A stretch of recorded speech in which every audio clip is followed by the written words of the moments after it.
भारत में एक ओर महिलाओं को देवियों के रूप में पूजा जाता है तो दूसरी ओर महिलाओं और लड़कियों के खिलाफ अपराध दिन प्रतिदिन बढ़ रहे हैं। अधिकांश ग्रामीण महिलाएं न केवल आर्थिक गरीबी से बल्कि सूचना की कमी से भी पीड़ित हैं।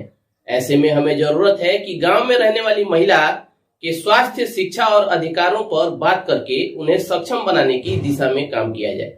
इसी बात को ध्यान में रखते हुए संयुक्त राष्ट्र द्वारा हर साल 15 अक्टूबर को अंतर्राष्ट्रीय ग्रामीण महिला दिवस मनाया जाता है। दिसंबर 2007 में संयुक्त राष्ट्र महासभा ने 15 अक्टूबर 2008 को पहला अंतर्राष्ट्रीय ग्रामीण महिला दिवस मनाकर ग्रामीण महिलाओं की भूमिका को सम्मानित करने का निर्णय लिया था। हेलो दोस्तों, कैसे हैं आप सब? आप हैं क्वाराफ्लिक्स पर और आज के इस वीडियो में हम बात करेंगे international day of rural women के बारे में।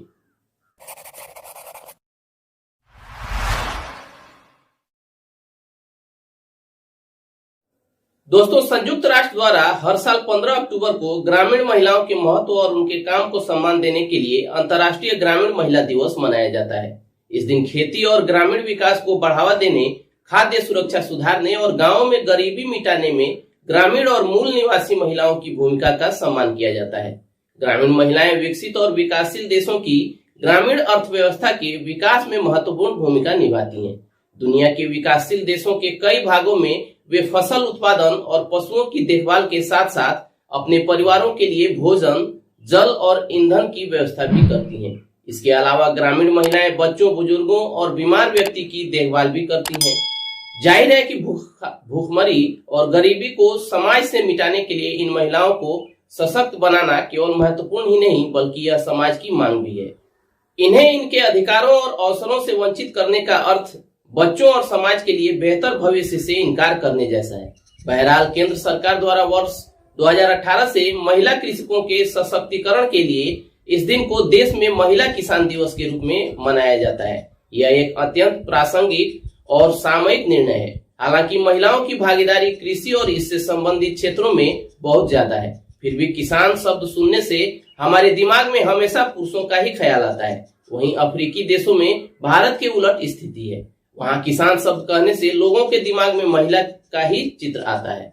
दरअसल महिलाओं की भागीदारी आज खेती, बागवानी, पशुपालन, मत्स्य पालन, मुर्गी पालन आदि में 50% से अधिक है, परंतु भूमि का स्वामित्व उनके नाम पर अपेक्षाकृत बहुत ही कम प्रतिशत में है। इसी कारण कृषि गणना में कृषकों की संख्या में उनकी उपस्थिति बहुत कम दिखाई पड़ती है।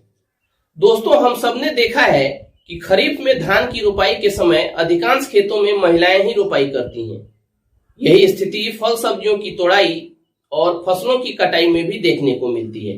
गांव में पशुओं की देखरेख, उन्हें चारा देना और साफ सफाई करना और दूध निकालना अधिकांश कार्य महिलाओं द्वारा ही किया जाता है। क्योंकि इनका यह श्रम घरेलू श्रम की परिभाषा के दायरे में आता है, इसलिए इनकी हिस्सेदारी पारिवारिक आय में तो होती है, लेकिन इससे इन्हें व्यक्तिगत आय नहीं हो पाती या बहुत कम हो पाती है। जो महिलाएं दूसरों के खेतों में खेतिहर मजदूर के रूप में कार्य करती हैं, उन्हें ही व्यक्तिगत आय के रूप में धनराशि प्राप्त होती है। कृषि के क्षेत्र में महिलाओं द्वारा दी जा रही मेहनत और सहभागिता को देखते हुए यह अच्छा होगा कि कृषकों को दिए जाने वाले अनुदान और अन्य प्रोत्साहनों में इस प्रकार का परिवर्तन किया जाए कि महिलाओं के एकल और संयुक्त स्वामित्व वाली भूमि के लिए ज्यादा अनुदान और प्रोत्साहन की व्यवस्था हो सके। ऐसा करने से घर की महिलाओं का भी नाम कृषकों के रूप में भू अभिलेखों में पुरुषों के साथ संयुक्त रूप से जुड़वाने को बढ़ावा मिलेगा। इसके साथ ही कृषि कार्य के दौरान महिला किसानों को भी वे सभी सुविधाएं प्राप्त हो सकेंगी जो एक पुरुष कृषक को सरकार द्वारा उपलब्ध कराई जाती हैं। चलिए दोस्तों, इस वीडियो में इतना ही। जानकारी अच्छी लगी तो इसे लाइक और शेयर जरूर करें। सब्सक्राइब नहीं किया हो तो सब्सक्राइब भी कर लें, साथ ही साथ बेल आइकन दबाकर ऑल कर दें। और अगर आपके पास कोई सवाल या सुझाव है तो नीचे कमेंट करके हमें जरूर बताएं।